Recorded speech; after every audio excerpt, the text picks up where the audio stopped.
All right, guys, I will go over at the end of this the couple of movements I see people do after class that at the very least I don't think are doing what they are hoping they're doing.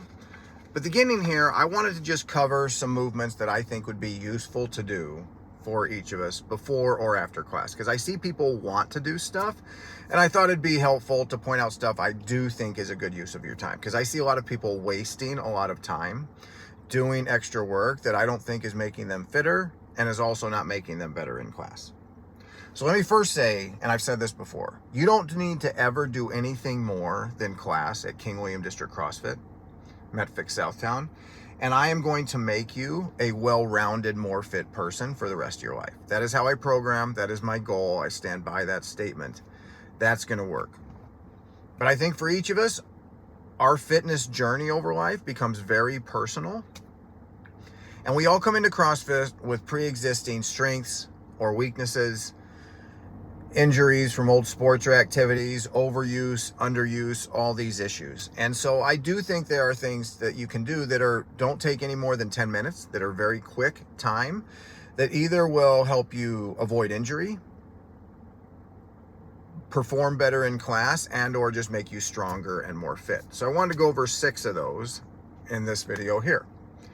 So without further ado, and you can do most of these before or after class. I think some of them are best served after class, but you can add them in either side. And again, my goal is this is something you could do that takes no more than 10 to 12 minutes, and then you can roll on about your day. The first one is double unders. Guys, our neurological system responds very slowly as adults. Our nerves change and grow slower than bone once we are fully formed adults. And double unders are a very neurologically taxing movement. They require a lot of synchronicity from our central nervous system. And our central nervous system performs way, way better when our body temperature has been greatly increased. When we are sweaty and have been out of breath and our whole body's covered in sweat, our nerves fire so much more timely and smoothly than they do when we're not warmed up. So with double unders, I think they are the perfect thing to work on after class once you've taken a couple minutes and you're not fully out of breath, but you're still sweaty. Just a few sets of them will either make you get them or make you better at them. And I have several examples of this. This is how John got to his double unders. He spent about a year just working on them for a few minutes after class. This is how Tim, who is one of the better double under people in the gym now, got them. He just dedicated a year to, I'm just going to kind of work on this for a few minutes after class, and now he is super smooth and efficient with them. Saw him today doing them and just looking around the room while he's doing them. My wife, Janelle. So after she gave birth to Scarlett, she had a big setback on her double unders for years. And it was after her quarterfinals a few years ago that she was particularly frustrated with those. She was only getting 10 to 15 at a time. So we had a big talk about it at home. And so for a few years there, I was actually better than Janelle at double unders. She just dedicated herself. It didn't even take a year. It just took a few months of she would work on them after class. And now I will say everything is right in the world again. There is balance, and she is kicking my ass at double unders again. It didn't take any time at all. But just a little dedication after class, do a few sets, and then your body gets it again. But that is the best time to practice them, is once you're sweaty and really warmed up and have done a workout. So that's the first one, double unders. Second one, eccentric movements. So guys, all our muscles are much stronger when we are lowering or fighting against a resistance than when we're contracting. You may not have the strength to push yourself up out of a handstand push-up, but you will have the strength to lower your head down to the ground controlled in that position. You may not have the strength to push yourself out of a dip, but you could control yourself all the way to the bottom of a dip slower than gravity wants to pull you down there.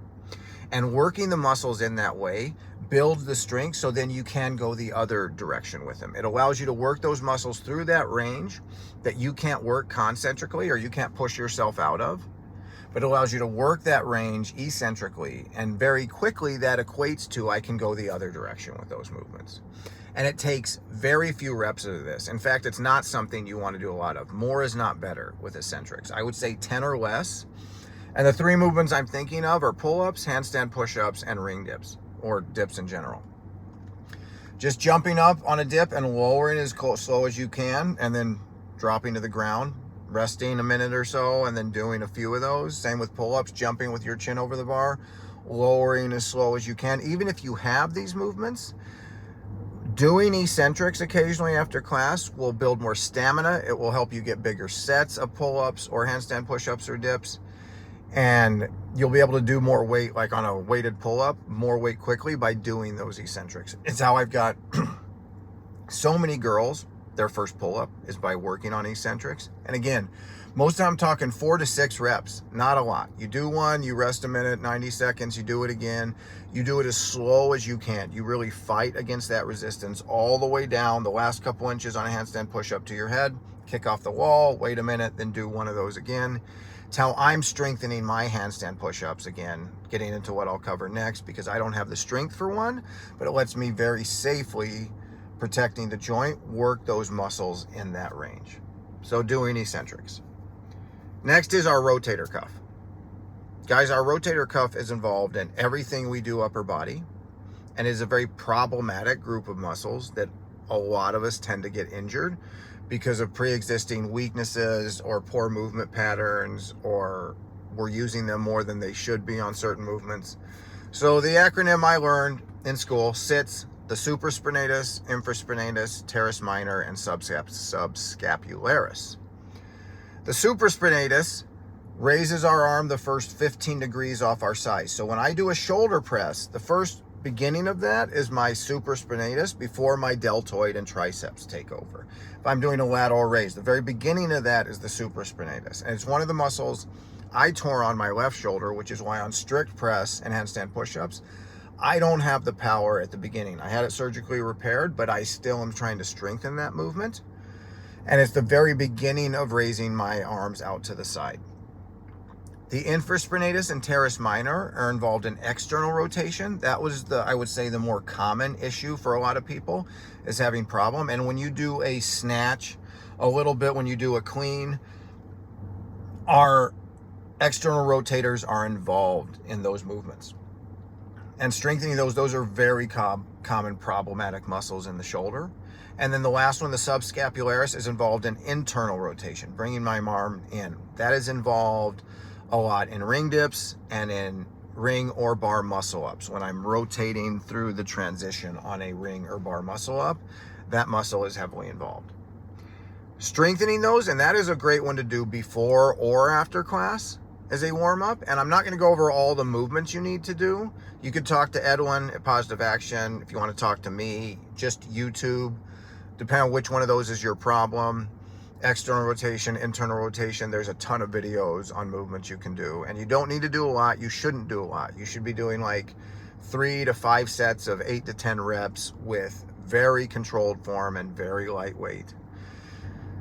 But everybody in the world could benefit from strengthening their rotator cuff for the rest of their life. It will avoid injury. It will help you repair from problems in your shoulders or old injuries, and it will keep you more consistent. This is something that if everybody did, we would all be better off. And again, whether you do it as an extended warm-up for yourself 10 minutes before class, or you do it for 10 minutes after, a really quick use of time, you don't want to do a lot of work. They're small muscles.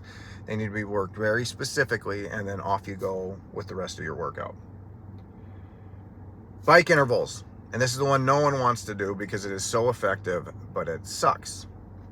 So 2 common things with the bike. You want to work your engine. You want to build up a lot of acid in your muscles. You want to feel sick for the next 10 minutes after doing this. And I'm really not selling it right now. But you want to build your engine. This is one of the best ways to do it that will not wear and tear any joint on your body, will wear and tear your engine, your cardiovascular system in a wonderful way. And the 2 ways, I think, 2 simple ways to do that. You do 10 calories as hard as you can. And you do that once every 10 minutes. And you do 5 sets of that. Over 10 minutes, you do 5 sets of that, but you send it for 10 calories. Or I would say you do 20 calories, which really sucks, full send. And you do that once every 4 minutes, and you do like 3 sets of that. It is brutal if you go full send, but you talk about a quick way that will equate to your engine in all length of time workouts.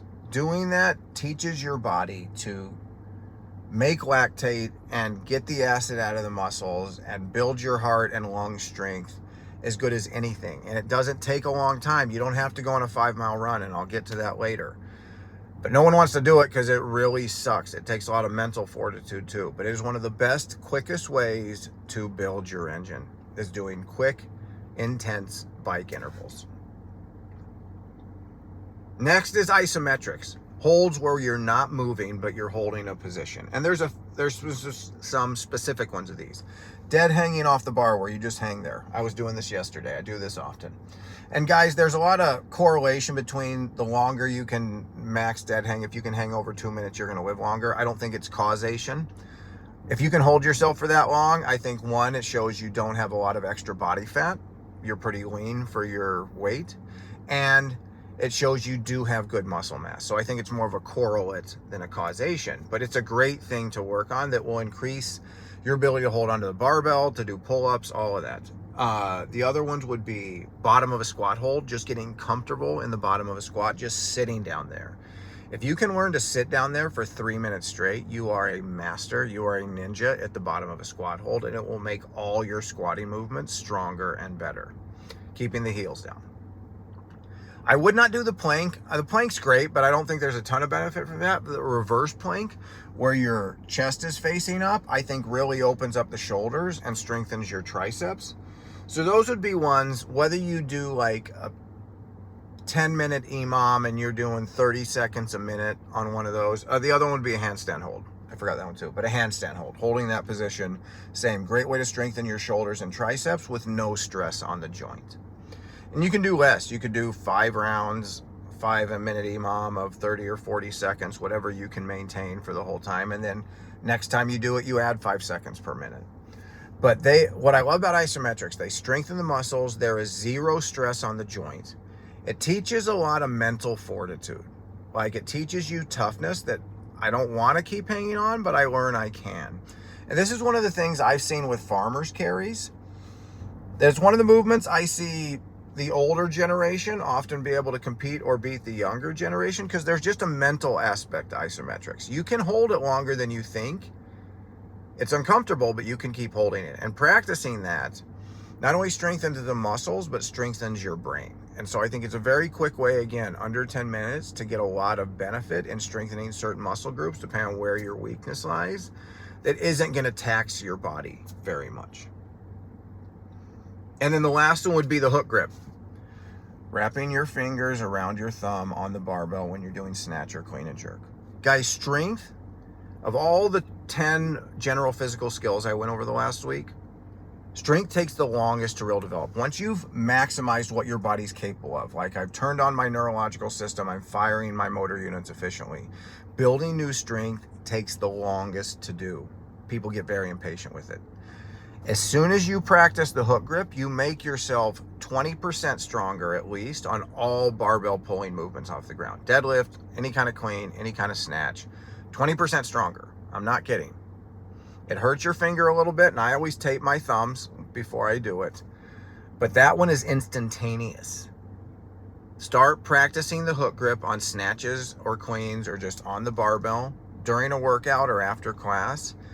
Your strength and your capacity to cycle the barbell will blow up right away. And people don't want to do it because it hurts my thumb. I can tell you I don't even notice it now. It hurts the first couple times you do it, and then you don't even notice, and then you learn to love it. People that do the hook grip a lot, you love it. It just feels so tight, so secure. It turns on all your nervous system. You're ready to pull this bar off the ground. It is such a worthwhile thing for all of us to do, and nobody does it because it just hurts the first time you try it. The hook grip, I cannot overstate. You want to get stronger fast, that's the trick. This is a hack. This is the way to do it. Practice the hook grip. So those are the 6 of them. All right, so getting into quickly what doesn't help a lot. Long rows and long runs, which is what everybody likes to do. Guys, let me give an example. I've seen a lot of people that take spin class, and I think spin class is great, worked into a full workout program.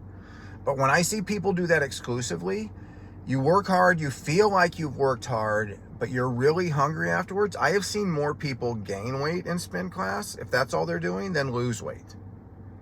It is not working you as hard as it feels like it's working you. And long rows and long runs, I've talked about this, guys. When you work intensely, that makes less intense things. You get better at less intense things. When you work less intensely but go longer, I go on my long rows or my long runs, it does not go up. It does not make you better in short Metcons, ever. It doesn't go that way. And frankly, you don't lose a lot of weight doing it. Now, I'll say I had a buddy, Dave. Dave was completely inactive, gained a lot of weight. This is back in Chicago. He and I had a drunken heart-to-heart. He started running, and then he got into marathons, and he lost weight. But if you're already working out and you've already been doing CrossFit, if you're doing long rows and long runs to lose weight and or make your engine better, you're wasting your time. It is the appearance of doing something useful that is not doing anything useful. If you like to go on a long run or run before the workout to warm up, great. If you just enjoy doing it, it's a good way to clear your mind, great. But why does everybody like to do it?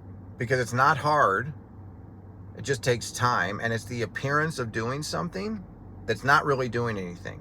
No one goes to the bike intervals that take so much less time. Why? Because it is hard and effective. But everybody goes to these two because, oh, I'm doing extra work, and you're spinning your wheels, in my opinion. Again, there's nothing wrong with those. You're practicing for a run race. You have some row marathon race you want to do. I see it. If you're doing this because I want to get better in class or I want to lose a few pounds, I've seen a lot of people do month-long row challenges. I haven't seen anybody lose a pound doing that. And I've been watching people do this for a long time. If you had fun doing it, great. You had fun doing it. If you want to do those two movements, you need to do short, fast intervals, whether it's 400-meter sprints with running, 500-meter sprints on the rower. There's merit to those, very similar to the bike. I don't think quite as effective, but very useful times to do interval work.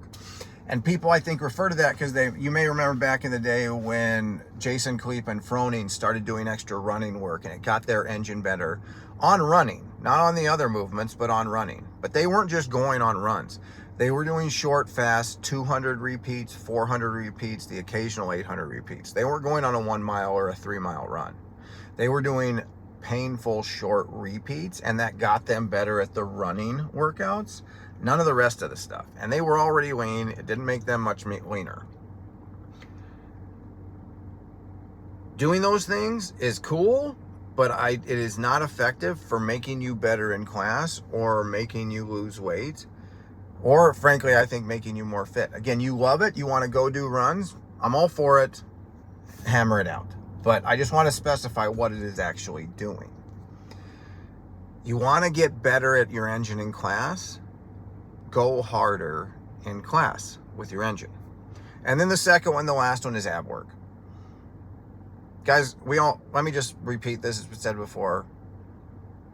We all have wonderful rippled abs. They're just underneath there. And you can do sit-ups or crunches or alternating V-ups till your eyes explode, and you burn very few calories, and you're never going to see those muscles. You have to do the other hard work to lose that fat, so you get to see your abs. You have them already. They're there. Everybody has abs. You just have to lose the weight by working your legs and your chest and doing Metcons and eating better.